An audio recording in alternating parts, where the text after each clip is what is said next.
Dizer para vocês que é uma satisfação participar com vocês aqui deste momento e conversarmos sobre esses assuntos. Para quem não me conhece ainda, eu sou Fábio Henrique Tavares de Oliveira, sirvo ao Senhor aqui na Assembleia de Deus em Mossoró, no Rio Grande do Norte.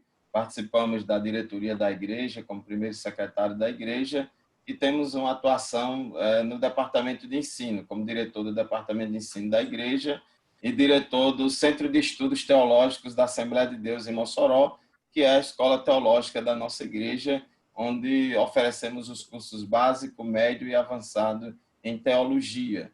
E trabalhamos aí nessa área de escola dominical, curso teológico, apresentamos programa na TV, no rádio, na área de escola dominical já há alguns anos, e temos 4 livros publicados pela editora Reflexão.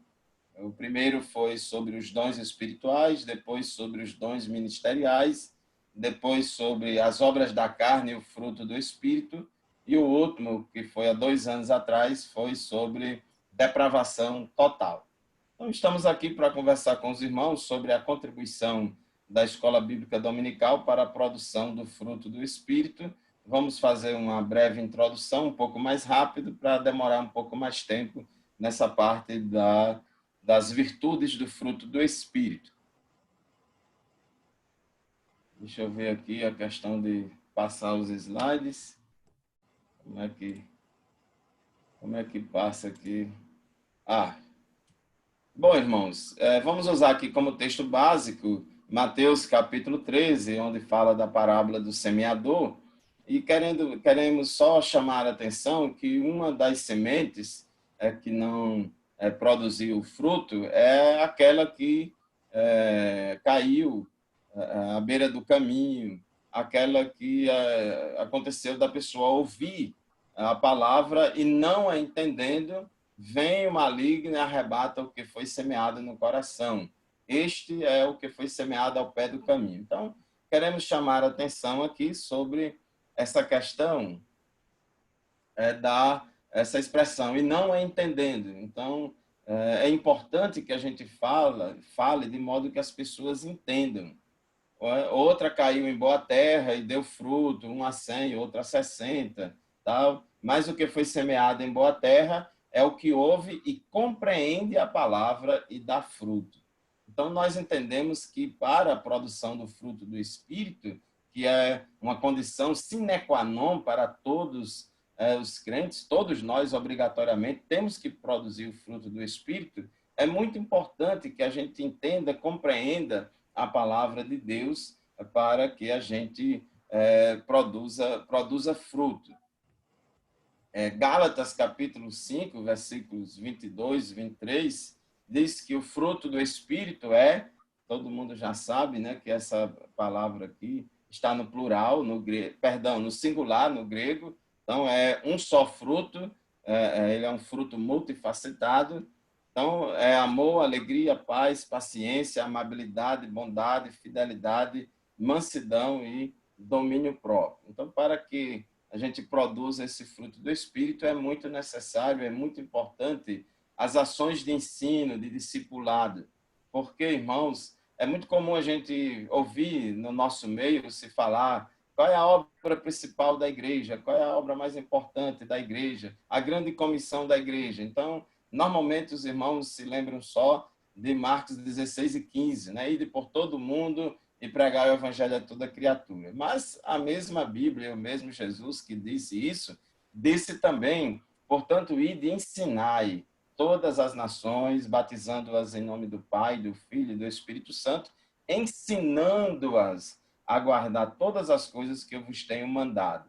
Então, por meio do cumprimento de Marcos 16 e 15, nós promovemos o crescimento quantitativo da igreja e, por meio do cumprimento de Mateus 28, 19 a 20, promovemos o crescimento qualitativo. Então, é um grande desafio hoje em dia para a nossa igreja de trabalhar nesses 2 pilares de forma equilibrada, crescimento quantitativo e qualitativo. Então, simultaneamente, a igreja deve crescer em quantidade e em qualidade, de forma equilibrada, saudável.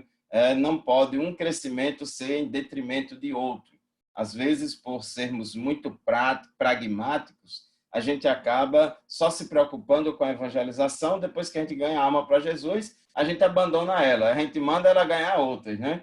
Às vezes a gente faz muitos esforços, faz muita coisa para ganhar a alma para Jesus, a pessoa chega na igreja como novo convertido, aí a gente já esquece ela e já manda ela ganhar outras pessoas para Jesus. Mas o trabalho de ensino ele é muito importante.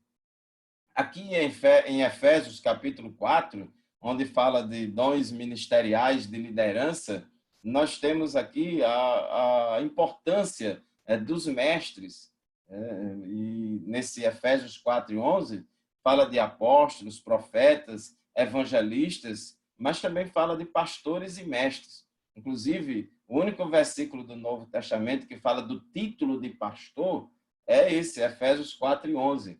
Claro que fala da função pastoral em muitos outros versículos, mas o título, né, de pastor é esse. Mas fala também de mestre. Inclusive, lá em 1 Coríntios 12:28, Deus estabeleceu primeiramente na igreja apóstolos, em segundo lugar profetas, depois mestres. Então, os mestres eles ocupam uma posição de liderança muito importante para o desenvolvimento do corpo de Cristo. Então, o objetivo do trabalho desses obreiros, inclusive dos mestres, é de preparar os santos para a obra do ministério, para o crescimento da igreja, o crescimento qualitativo, até que todos alcancemos a unidade da fé e do conhecimento do Filho de Deus e cheguemos à maturidade, atingindo a medida da plenitude de Cristo. Então, a Bíblia quer que a gente cresça em tudo, crescer na graça e no conhecimento, e todo esse crescimento não existe crescimento qualitativo sem ensino, sem ensinamento. Então, ensino é uma obra fundamental da igreja. Não é assim, não, isso aí é coisa daqueles irmãos que gostam de estudar, é coisa, ensina aquele negócio de alguns irmãos que gostam disso. Não, ele é fundamental, é a essência do trabalho da igreja, é a evangelização e o discipulado. Então, o ensino ele exerce um papel muito importante para o crescimento da igreja. Já vimos aí na parábola do semeador que o fruto só será produzido se houver entendimento e compreensão da palavra de Deus. Então, foi porque a pessoa não entendeu é que não produziu. Quando a pessoa compreende a palavra, então esse dá fruto. Evidentemente, irmãos, que essa compreensão e esse entendimento da palavra não é só no nível cognitivo, não é só apreender o conhecimento pela razão, mas é no nível cognitivo também, entendendo pela razão, mas descendo ao coração e praticando a palavra na nossa vida. Agora, a prática, ela vamos dizer assim, vem depois de você receber a palavra. Então, é muito importante que a gente conheça.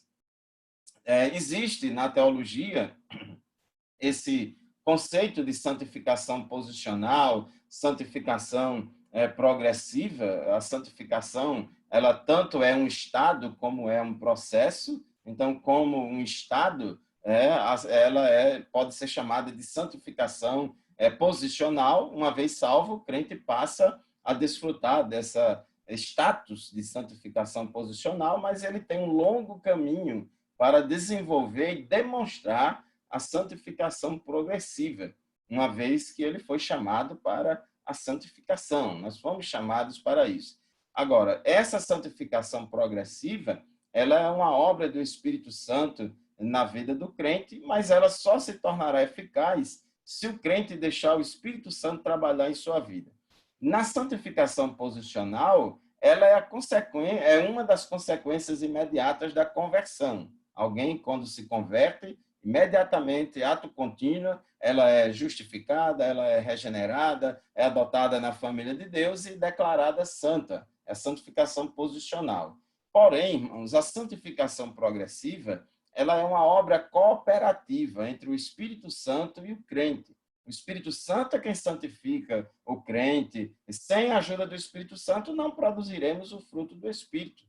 Porque a santificação progressiva é justamente esse processo de produção do fruto do Espírito. Agora, se a gente também não quiser, o Espírito Santo não vai fazer isso à força na nossa vida. Então, essa santificação progressiva tem a parte de Deus e tem a nossa parte. Inclusive, no Novo Testamento, é o aspecto da santificação que é mais abordado nas epístolas do Novo Testamento, é justamente a santificação progressiva, principalmente nos trazendo a responsabilidade, mostrando para nós a responsabilidade, sede santos, porque eu sou santo. Então, seguir a paz com todos, seguir a santificação. Então, está mandando, é um imperativo. Então, isso significa que o Espírito Santo ele trabalha em cooperação conosco. Não podemos atrapalhar a obra do Espírito Santo. Então, irmãos, por isso é que a Bíblia manda o crente se santificar e desenvolver essa santificação progressiva, porque é a nossa parte aí que temos a fazer. Segundo aos Coríntios 3:18, ilustra bem esse processo de santificação progressiva. Todos nós, com o rosto descoberto, refletindo como um espelho a glória do Senhor, somos transformados de glória em glória na mesma imagem que vem do Espírito do Senhor. Então, essa santificação progressiva também é uma espécie de lapidação, né?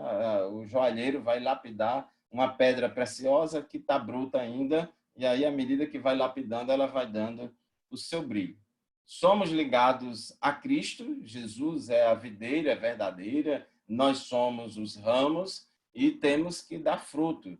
Temos que dar fruto, e que fruto é esse? É o fruto do Espírito, é a produção do fruto do Espírito, e nenhum ramo pode dar fruto por si mesmo, se não permanecer na videira. Então, precisamos estar ligados em Cristo, precisamos da ajuda do Espírito Santo.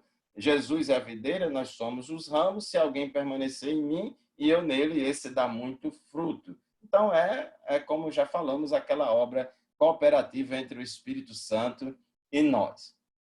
Aqui em Gálatas 5:22, diz, né, mas o fruto do Espírito no singular, não são os frutos do Espírito, ou não são os 9 frutos do Espírito, é um só fruto, mas é um fruto multifacetado. Então, amor, alegria, paz, longanimidade, benignidade, bondade, fidelidade, mansidão e domínio próprio. Né? Tem essa ilustração bem comum da gente usar, a laranja, por exemplo, uma laranja tangerina, pocã, mexerica, com 9 gomos, né? Com 9 gomos, mas é um fruto só. A pergunta que se faz é a seguinte: o fruto é bom porque a árvore é boa, ou a árvore é boa porque o fruto é bom? Quem vem primeiro, a árvore ou o fruto? Jesus disse, Mateus 7:17, toda árvore boa produz bons frutos e toda árvore má produz frutos maus. Então, isso mostra a importância, se a árvore é boa, ela vai produzir bons frutos, porque o fruto é consequência. Então, Jesus é a videira verdadeira, nós somos os ramos que estamos enxertados em Cristo, somos alimentados com a seiva verdadeira que vem de Cristo e, consequentemente, nós vamos produzir o fruto do Espírito. E Jesus disse que é pelo fruto que se conhece a árvore. Pelo fruto se conhece a árvore. A árvore má produz frutos maus. A árvore boa produz frutos bons. Meus irmãos, eu publiquei esse livro, As Obras da Carne e o Fruto do Espírito, pela editora Reflexão. Foi ali no início daquele trimestre que a gente estudou esse assunto, comentado pelo pastor Osiel, lá do Maranhão, se não estou enganado. Qual foi o ano, meu Deus? Acho que eu já estou ficando velho. Acho que 2016, uma coisa assim, 2016, 2017, que a gente estudou esse assunto e publicamos esse livro. Tínhamos o desejo de escrever sobre esse assunto, porque a gente já tinha escrevido sobre os 9 dons espirituais, sobre dons ministeriais, e faltava essa parte do fruto do Espírito. E como o texto de Gálatas aparece junto, fazendo um contraponto entre obras da carne e fruto do Espírito, então eu preferi falar sobre as obras da carne também, não somente sobre o fruto do Espírito. E a gente foi um trabalho muito bom, muito interessante, porque eu fui ao original grego pesquisar o significado de cada palavra dessa, porque a gente lê essas listas de virtudes, e lista de pecados, de obras da carne, na Bíblia tem essas e tem outras, e muitas vezes tem palavras que são um pouco complicadas, meio difícil, e às vezes a tradução Almeida Revista e Corrigida ela não ajuda e não passa o significado exato do original grego.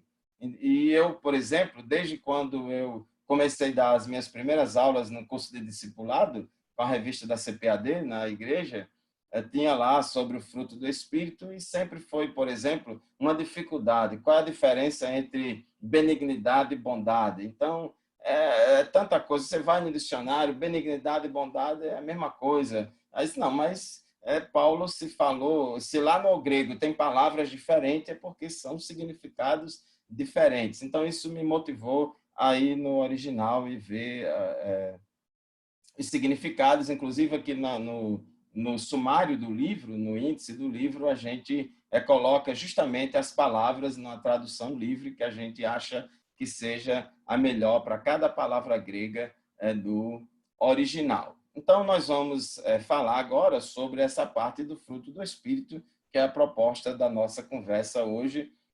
Não vamos falar agora sobre obras da carne. Então, vamos falar sobre cada uma das 9 virtudes que compõem o fruto do Espírito.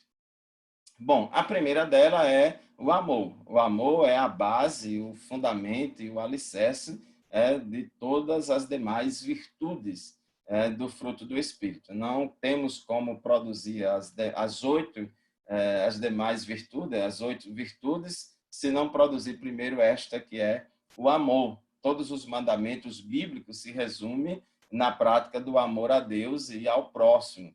Então, tudo se resume nesses dois.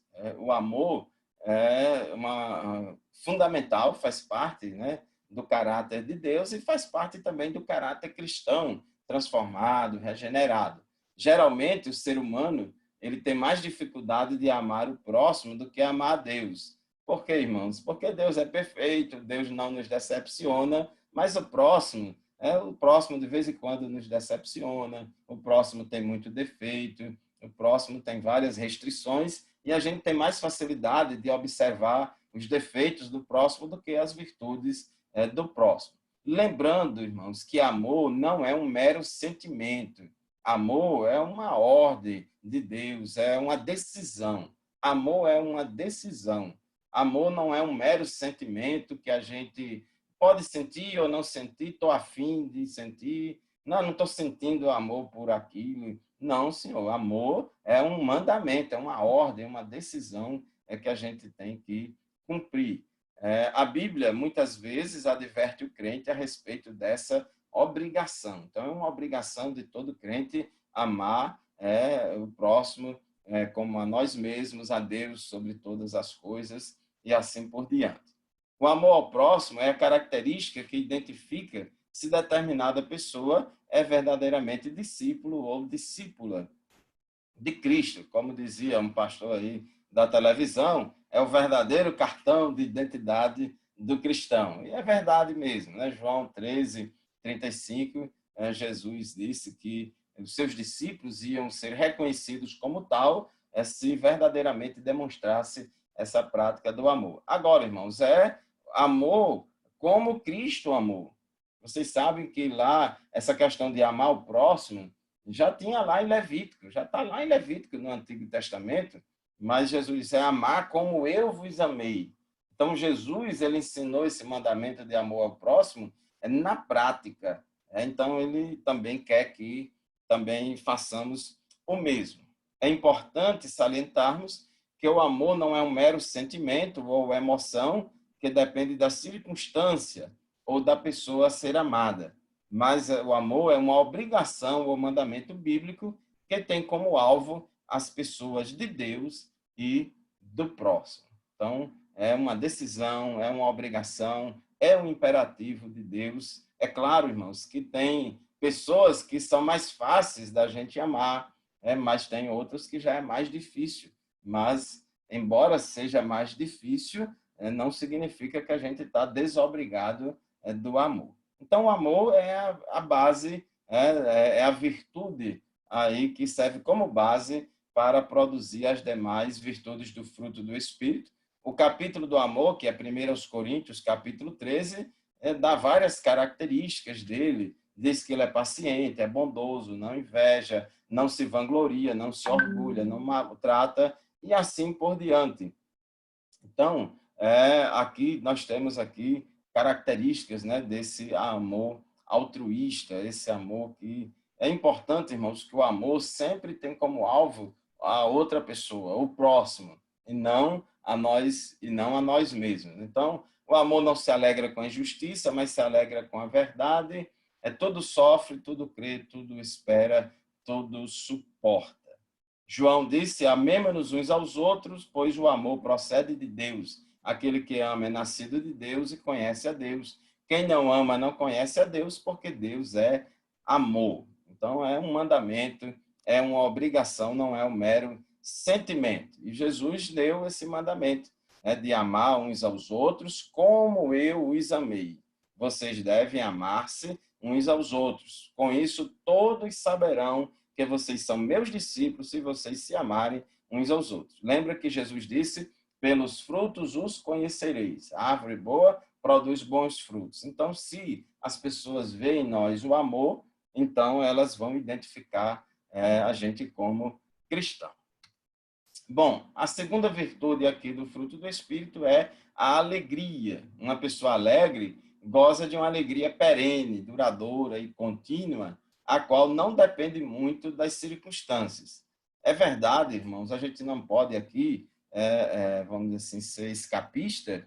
É verdade que em muitos momentos a gente fica triste. A tristeza também faz parte da nossa vida. Jesus, lá no Jardim do Getsêmani, diante as vésperas ali da crucificação, ele disse, orando ao Pai, se expressou diante de Deus: a minha alma está profundamente triste, angustiada, a ponto de morrer. Estou morrendo de tristeza. Foi a expressão de Jesus. Então, o crente pode sim ficar triste por algum momento, por algum período de tempo. Agora, a gente não pode, vamos dizer assim, a gente não entende uma tristeza perene, uma tristeza duradoura, uma tristeza crônica. Aí é complicado isso aí, porque o normal, vamos dizer assim, o mais comum é o crente ser uma pessoa alegre, uma alegria duradoura, contínua, que independe das circunstâncias. A alegria é a qualidade de alegre, o estado ou condição de alegre, um sentimento de felicidade, de contentamento, satisfação, de bem com a vida, e isso é muito importante. A nossa relação com Deus, ela é marcada pelos sentimentos de alegria, satisfação, júbilo e regozijo. A Bíblia diz em Romanos 14, 17, o reino de Deus não é comida nem bebida, mas justiça e paz e alegria no Espírito Santo. Irmãos, a nossa alegria, ela não anula a nossa seriedade. A gente precisa ter cuidado com isso aí. Às vezes tem pessoas, não, irmãos, o crente tem que ser sério, o crente não pode deixar de ser sério. Para ser sério, não precisa deixar de ser alegre, não. Então, tem que viver de bem com a vida, de bem com Deus, de bem com os irmãos, de bem com tudo, né? Então, isso é muito importante. Tem pessoas que são tão desprovidas de alegria que se você passar 5 minutos conversando com ela, você sai daquela conversa oprimido, para baixo, arrasado. Mas também tem pessoas que são tão alegres que dá gosto de você conversar com essa pessoa. Uma dessas pessoas, por exemplo, que se destaca muito na produção dessa virtude é a minha esposa. A minha esposa é uma pessoa muito alegre e muitas irmãs aqui, assim, fica elogiando ela e procura ela, que é só para receber um abraço, só para ouvir a risada dela. E muitas pessoas dizem: irmã, ó, já ganhei meia-noite hoje, vim no culto só em ver você, receber um abraço, só ouvir essa sua alegria, uma ligação. Então, isso é muito importante. Deus quer que a nossa alegria seja completa. Jesus disse: tenho-vos dito isso para que a minha alegria permaneça em vós e a vossa alegria seja completa. Observe que Jesus disse: a minha alegria. Então, essa alegria, irmãos, não é uma alegria que vem a partir de um poder aquisitivo elevado, porque você tem dinheiro, porque você realizou o sonho de comprar isso ou aquilo. Não é uma alegria comprada com bens materiais, mas é uma alegria de Deus que vem de dentro, que o Espírito Santo produz em nós. Por isso que ela consegue superar algumas adversidades, algumas circunstâncias desfavoráveis. O desejo de Deus é que vivamos alegres, mesmo se em alguma situação venhamos a ficar tristes por algum motivo. A Bíblia diz que o choro pode durar uma noite, mas a alegria vem pela manhã. Então, irmãos, o crente é uma pessoa alegre, pode ficar triste. Tinha dia que o salmista ia dormir, chorava tanto e derramava tanta lágrima que encharcava o travesseiro. Mas também tinha dia que ele dormia, que era uma benção, né? Então, isso faz parte, nós somos humanos, não fomos glorificados ainda.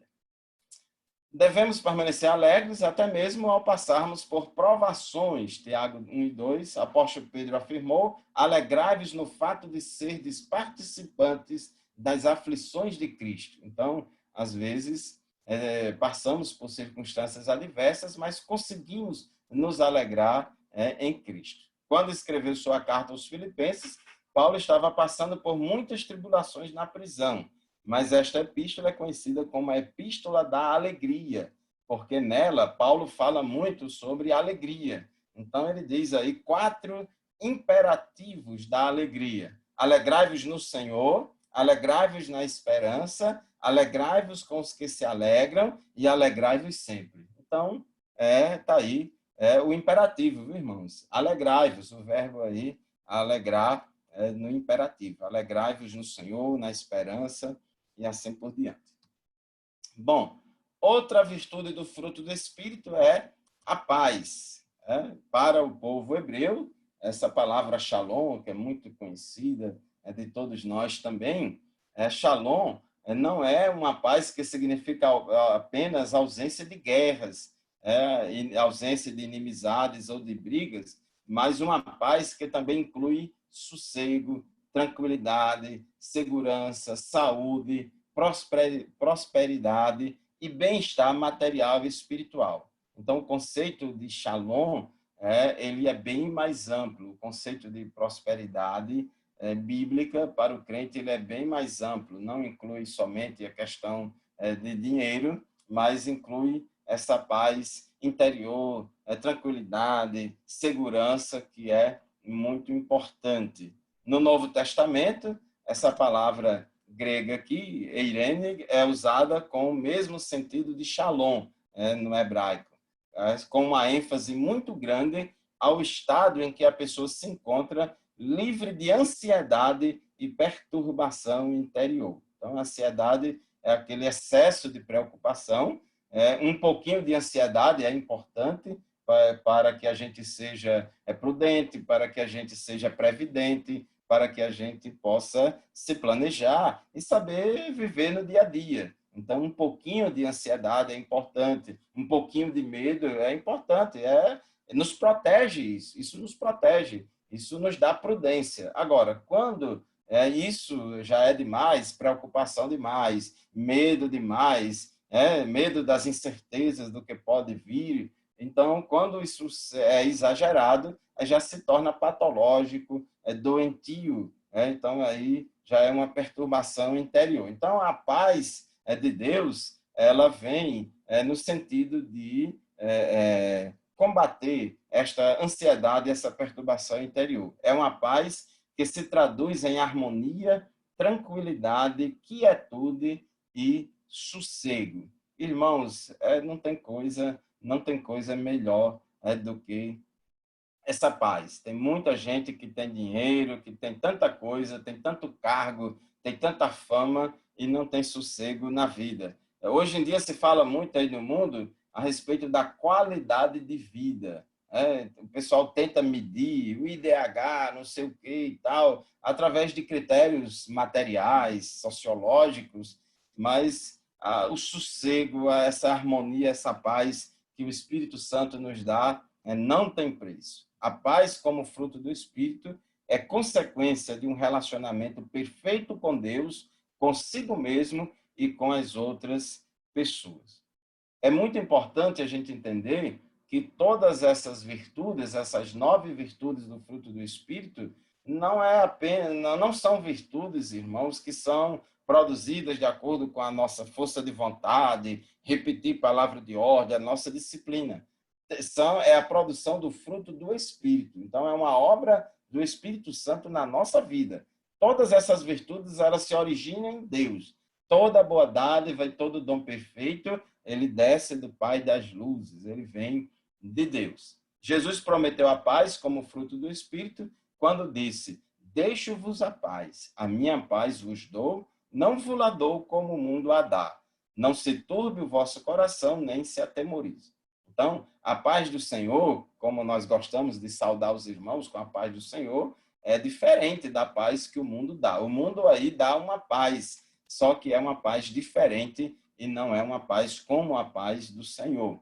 Jesus afirma: para que em mim tenhais paz. Né? Tenhamos paz em quem? Em Cristo. No mundo tereis aflições, mas tem de bom ânimo, eu venci o mundo. Observe que no mundo a gente tem aflições, tem falta de paz. Mas Jesus disse: mas eu quero que vocês tenham paz em mim. Então, tudo aqui, irmãos, é na pessoa de Cristo e nada sem Cristo. O cristão deve não apenas desejar a paz, mas também apresentar um comportamento pacífico. Isso aqui é muito importante. Jesus disse nas bem-aventuranças: bem-aventurados os pacificadores, porque eles serão chamados filhos de Deus. Meus irmãos, nós não fomos chamados para colocar lenha na fogueira. Nós não fomos chamados para detonar estopins de guerra. Não, senhor, nós fomos chamados para ser bombeiros, apagar o fogo. Fomos chamados para promover a paz.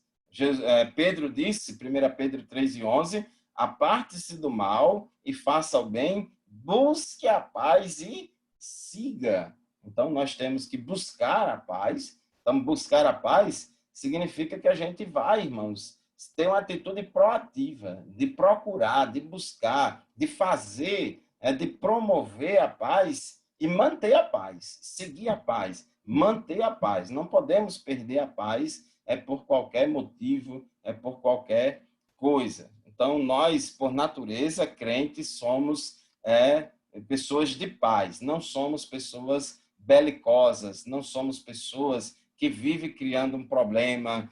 Tem gente, irmãos, que vive criando um problema. Onde chega, quando abre a boca, quando fala, quando faz uma postagem nas redes sociais, aí provoca um desastre. Né? Então, crente não pode ser desse jeito. Crente não pode ficar colocando lenha na fogueira. Ele tem que ser bombeiro para apagar o fogo. Longanimidade é outra característica importante também, outra virtude do fruto do Espírito. Longanimidade, o ânimo longo, a gente até estudou na semana atrasada na escola dominical. Também queremos divulgar aqui para os irmãos, todos os domingos pela manhã, de 9 às 10 da manhã, estamos com a Escola Bíblica Dominical ao vivo, diretamente do Templo Sede da Assembleia de Deus em Mossoró, transmitindo ao vivo pelo YouTube, Facebook, por todo o sistema de comunicação da Assembleia de Deus em Mossoró. Longanimidade se refere à paciência ou tolerância para retardar a ira ou para subjugar a ira, como também uma perseverança em suportar injustiças de pessoas que nos irritam constantemente. Os irmãos sabem que a cada ação corresponde uma reação em sentido contrário, de mesma magnitude, olho por olho, dente por dente. O nosso instinto, a nossa tendência natural é essa. Quando alguém faz algo conosco, quando comete uma injustiça contra a gente, quando somos atingidos por alguém, o primeiro sentimento que vem na nossa carne, a nossa natureza carnal, é aquele sentimento de vingança, de combater, de destruir o inimigo, de punir o inimigo, de clamar por justiça. Eu quero justiça. Às vezes tem pessoas, irmãos, que têm uma linda amizade durante 20, 30 anos. E às vezes aconteceu um incidente, ou aconteceu de uma daquelas pessoas cair numa fraqueza e fazer uma coisa errada contra aquela outra pessoa, e aquela pessoa que sofreu aquela injustiça, ela esquece completamente aqueles 20, 30 anos de tanta harmonia e paz entre elas, e agora tem aquela sede de vingança. Não é sede de justiça lá do Sermão da Montanha, não, é sede de vingança, porque quer descarregar a sua ira, quer descontar. Então, a longanimidade é justamente esse freio de mão, nos dando tolerância, paciência. Espera aí, tenha calma, não vá agir de forma precipitada, não olho por olho, dentro por dentro. Então, a pessoa longânime, a pessoa que tem essa virtude, ela possui autodomínio em situações de provocação. A longanimidade é uma virtude muito parecida com a paciência, com a mansidão. O autodomínio em situações de provocação, a ponto de não retaliar impetuosamente ou castigar prontamente. Ela suporta a grosseria e a insensibilidade dos outros, controlando seus sentimentos de ira e de vingança. Então, irmãos, essa virtude é fundamental. Se a gente só tem ela se tiver amor, se tiver amor. Nós estamos vivendo em um mundo de muita intolerância, de muito ódio, de muita guerra, de muita polarização, de muita briga. A gente, irmãos, não aguenta mais abrir Facebook, Twitter, as redes sociais. É com tanta briga, é com tanta oposição, é tanta guerra, tanta peleja. Irmãos, tudo isso é obra da carne. A gente é atingido. Às vezes tem pessoas que nos atingem gratuitamente, sem você fazer nenhum mal a essa pessoa. Às vezes porque você deu uma opinião sobre um assunto e aí a pessoa quer te destruir, quer destruir você. E às vezes a gente tem vontade já de passar a régua naquela pessoa, né? Mas a gente precisa ser longânimo. Ao invés de ter ânimo precipitado diante das circunstâncias adversas, a pessoa longânime possui ânimo longo. É justamente a ideia da longanimidade, é ânimo longo.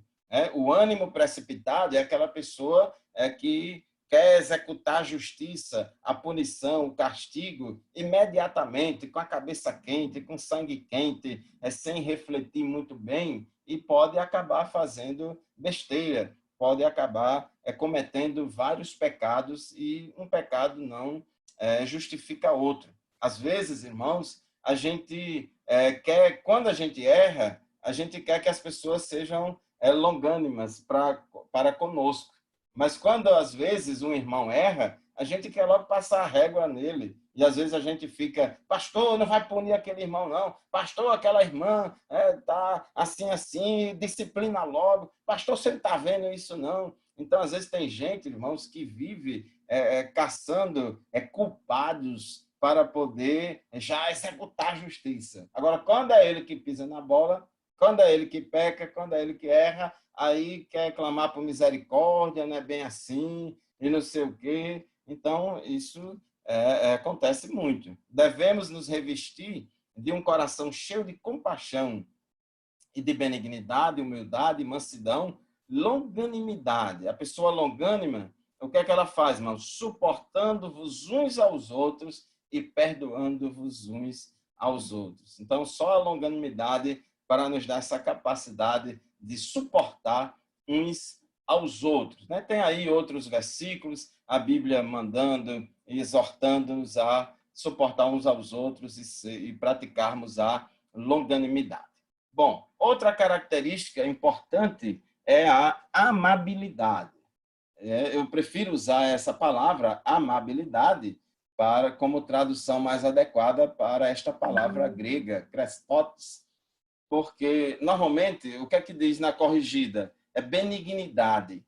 Mas, irmãos, essa palavra grega, o significado dela de amabilidade, passa aquela ideia de afetuosidade, de gentileza, de delicadeza, suavidade, cortesia. Você tratar as pessoas com brandura, com carinho, tratar com meiguice, tratar os outros com ternura. É uma virtude do fruto do Espírito que se manifesta no relacionamento com o próximo, no relacionamento com as pessoas. Então, por isso que benignidade eu não acho que seja uma palavra mais adequada. Então, a amabilidade, eu acho que é mais adequada como a NVI usa. Então, dá aquela ideia de ternura, de doçura no trato com as pessoas. É tão bom, irmãos, a gente ir em qualquer lugar e ser bem tratado, as pessoas nos tratarem com dignidade, as pessoas nos tratarem com carinho, as pessoas serem doces conosco. Então, isso é muito importante. E nós, como cristãos, temos, irmãos, que ter essa virtude, tratar as pessoas bem. Às vezes a gente vai no comércio, eu já flagrei em comércio, em situações de meio de rua, crente brigando, crente causando confusão, tratando as pessoas mal, vai comprar, trata o funcionário da loja com chateação, com tanta coisa. Então, é importante você tratar as pessoas com delicadeza, com gentileza, com educação, com finura. Então, isso é a amabilidade, uma das virtudes do fruto do Espírito. Por meio desta virtude, o crente tem uma predisposição para ser agradável e para demonstrar sensibilidade, finura e educação no relacionamento com as pessoas. É uma virtude que se manifesta no relacionamento entre as pessoas. E a Bíblia diz que a gente deve se revestir de benignidade ou amabilidade. Eu não gosto dessa tradução benignidade para esta palavra grega. Eu prefiro amabilidade. Paulo se apresenta aos coríntios como exemplo de amabilidade.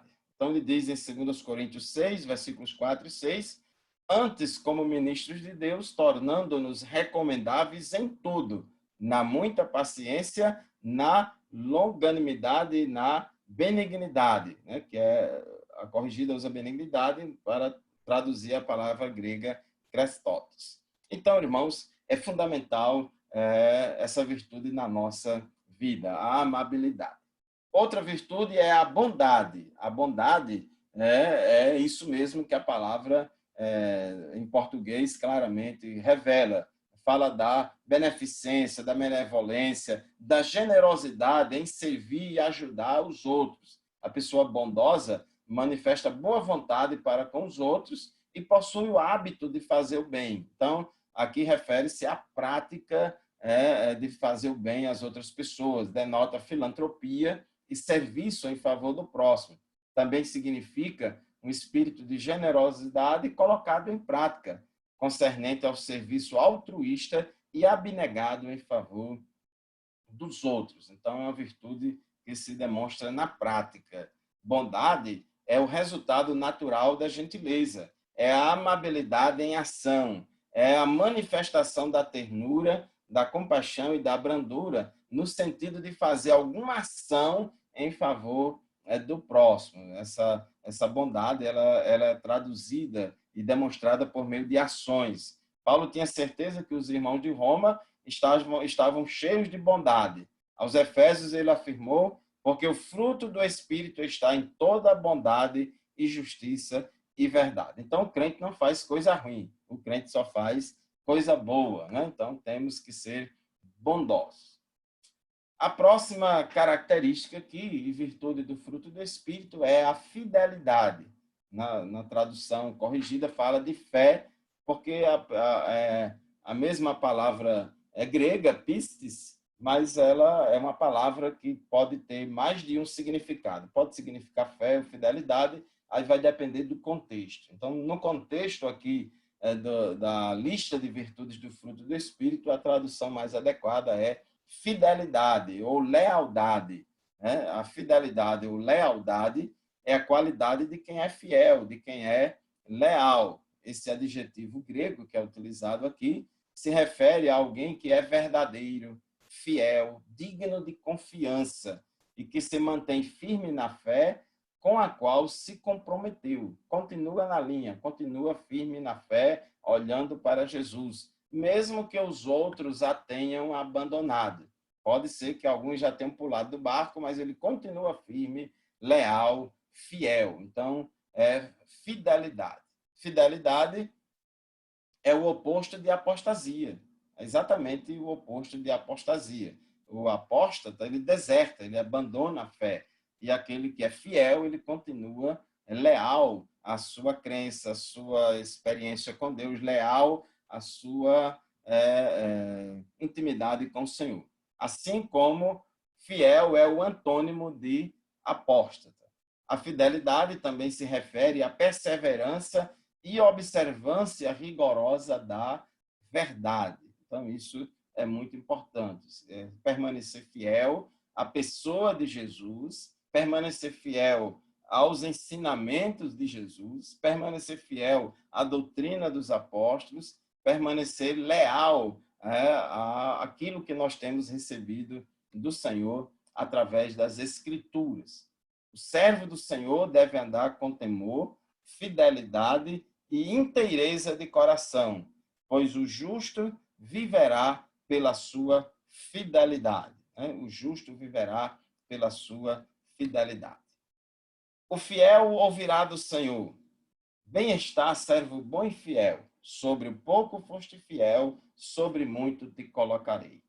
Jesus prometeu também: sejam fiéis, mesmo que tenham de morrer, e como prêmio da vitória eu lhes darei a vida. Então, diz, ser fiel até a morte e dar-te a coroa da vida. Né? Então, a ideia aí, ser fiel até a morte, não é... É claro que a gente tem que ser fiel hoje até o dia de morrer, até a hora de morrer. Mas a ideia aqui é seja fiel, mesmo que tenha que pagar com a própria vida. Seja fiel, mesmo que tenha de morrer. Então, isso é a virtude aí da fidelidade, que é importante. Temos que ser fiel, irmãos, a Cristo e aos ensinamentos de Cristo. Tem muita gente aí que tem uma história de que Jesus é o centro, Jesus é a chave hermenêutica, Jesus é tudo, e acha que só é palavra de Deus o que está escrito em vermelho lá nos evangelhos. Eu tenho muita desconfiança de alguns teólogos aí modernos, metidos a progressista. Jesus é a chave hermenêutica. Jesus ensinou uma coisa, os apóstolos ensinaram outra, os homens ensinaram outra. Aí tem gente que acha que só é palavra de Deus o que está escrito em vermelho lá nos evangelhos. Mas todo o Novo Testamento, toda a Bíblia é a palavra de Deus e temos que permanecer fiéis a Cristo e aos ensinamentos de Cristo. A mansidão é outra virtude. A origem do significado desse vocábulo grego, que é traduzido por mansidão, tem a ver com um animal feroz. Aqui é a questão da etimologia das palavras, a origem das palavras. Então, essa palavra grega, que é traduzida no Novo Testamento por mansidão, ela tem a ver com um animal feroz que foi domesticado e amansado, aprendendo a aceitar a disciplina e o controle. Então, esse animal feroz, ele tem toda uma força, mas ele foi amansado, foi domesticado, ele aceita a disciplina e aceita o controle, ele bota freio nele mesmo. Transmite a ideia de submissão dócil, É poder sob controle, E aqui, irmãos, a gente sabe que não é todo mundo que pode ter muito poder, não, viu? Se você der dinheiro, der posição social, posição eclesiástica a determinadas pessoas, elas se perdem e fazem uma lambança. Então, a gente tem que ter poder sob controle. A pessoa mansa é uma pessoa plácida, uma pessoa calma, uma pessoa serena, tranquila e dócil. Não tem nada a ver com muitos comportamentos belicosos, agressivos e nada pacíficos que a gente vê hoje em dia, irmãos, nas redes sociais. Dá vergonha, é muito decepcionante a gente vê hoje em dia o que tem de crente brigando nas redes sociais por política, uns defendendo a direita, outros defendendo a esquerda, e se falar qualquer coisa, se discordar de qualquer coisa é porque é do mal, e não sei o que, acha esse dualismo maniqueísta que vê no outro que discorda dele o supremo mal e acha que ele é o supremo bem, isso está destruindo a sociedade. Nós, como crentes, irmãos, não temos nós não podemos estar, a gente tem que ser pacífico, a gente não pode estar tomando partido, isso não é evangelho, direita, esquerda, nós somos de cima, nós somos do alto, nós não somos de direita nem de esquerda, somos do alto, somos de Deus, somos cristãos, e Jesus disse assim, brilha a vossa luz diante dos homens, para que vejam as vossas boas obras e glorifiquem o vosso Pai que estás no céu. Então, nada de ficar brigando aí nas redes sociais e achar que político A, político B, político C, se está do meu lado, então é de Deus, quem não está é do diabo. Isso é uma batalha espiritual, aí espiritualiza tudo. E aí os homens ficam aí brigando entre si, cada um com um projeto de poder, e a gente fica aí defendendo pessoas na verdadeira idolatria. Então a gente não pode ter esse espírito belicoso, agressivo, mas temos que ser pacíficos. A mansidão, ela se opõe à rispidez, a mansidão se opõe à violência, à agressividade e à aspereza.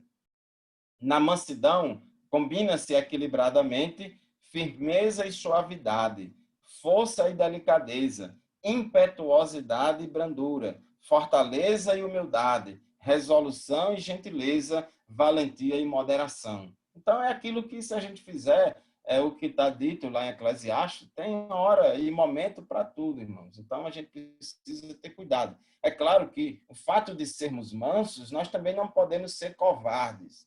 A gente tem que saber qual é a hora de falar, qual é a hora de ficar calado, o que falar, o que não falar, em que é que a gente deve se meter e no que a gente não deve se meter. Então, a gente precisa ter cuidado. Então, a mansidão também não é covardia, ela vai combinar de forma equilibrada a firmeza com a suavidade, a força com a delicadeza. Jesus era manso e demonstrou autocontrole sobre o seu poder.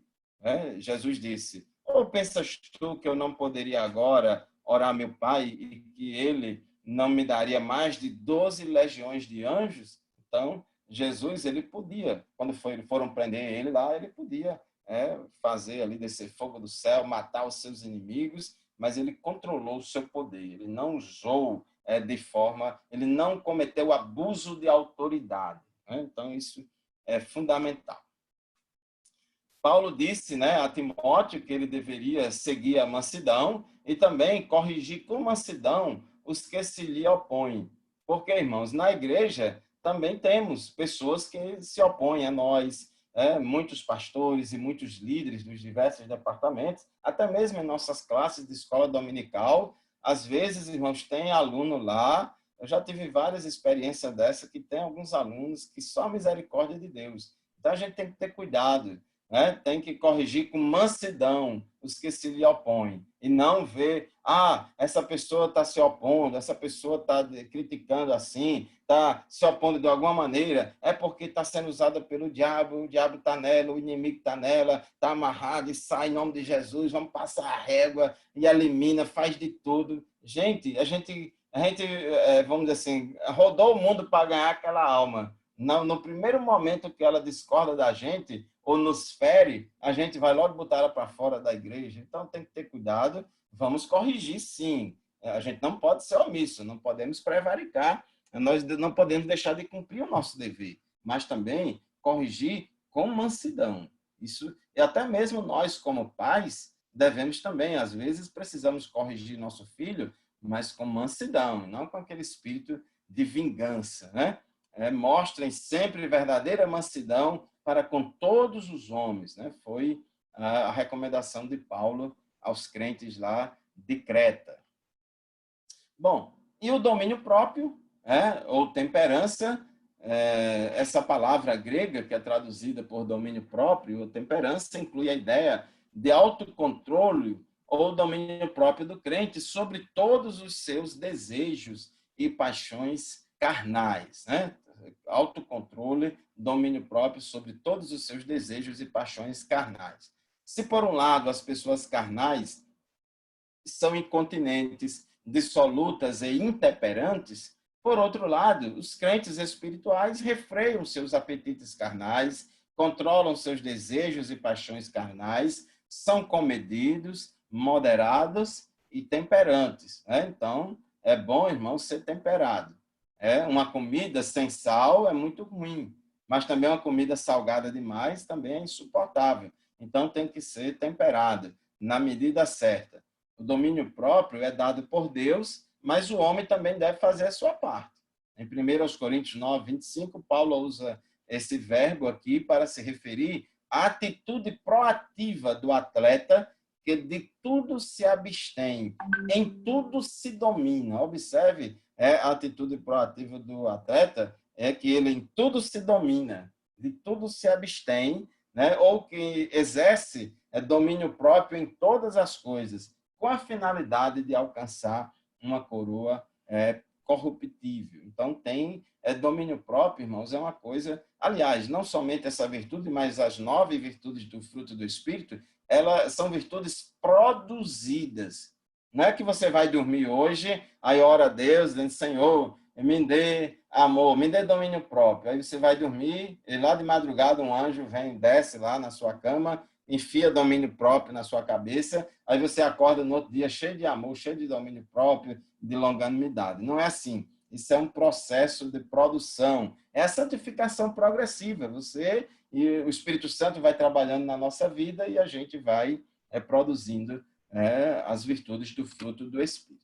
O domínio próprio é uma marca tão distintiva do cristão que o apóstolo Paulo afirmou: e os que são de Cristo crucificaram a carne com as suas paixões e concupiscência. Então, isso é temperança, é dominar, né, as nossas paixões. Que possamos cada vez mais valorizar, buscar e cultivar na nossa vida cristã a virtude do domínio próprio, pois como uma cidade destruída e sem muros, assim é um homem que não pode conter-se. Então, quem não é temperante faz muita besteira, causa muitos estragos, e alguns até se arrependem da besteira que fez, mas infelizmente outros nem se arrependem.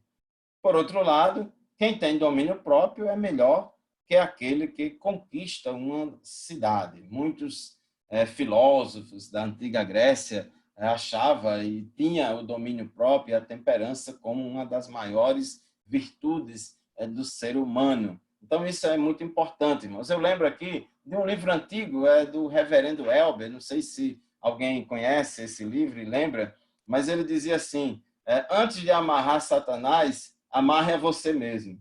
Que às vezes a gente acha que tudo é o diabo, a gente quer amarrar todo mundo, quer amarrar o diabo e não amarra a nossa carne, né? Então, temos que amarrar primeiro a nós mesmos. Então, irmãos, concluindo, tem a recomendação de Pedro aqui, o último versículo da segunda epístola de Pedro: cresçam, porém, na graça e no conhecimento de nosso Senhor e Salvador Jesus Cristo, e crescer é produzir o fruto do Espírito. E todos nós que com a face descoberta contemplamos a glória do Senhor, segundo a sua imagem, estamos sendo transformados com glória cada vez maior, a qual vem do Senhor, que é o Espírito. Então, esse processo de santificação progressiva, no qual produzimos o fruto do Espírito, ele faz com que a gente é como um joalheiro que vai lapidando uma pedra preciosa, bruta, que tirou lá da natureza, mas ele vai dando polimento, vai tirando as impurezas, vai dando polimento para que a beleza, né, daquela joia seja demonstrada e evidenciada por todos. Ok, meus irmãos, era isso que a gente tinha para falar.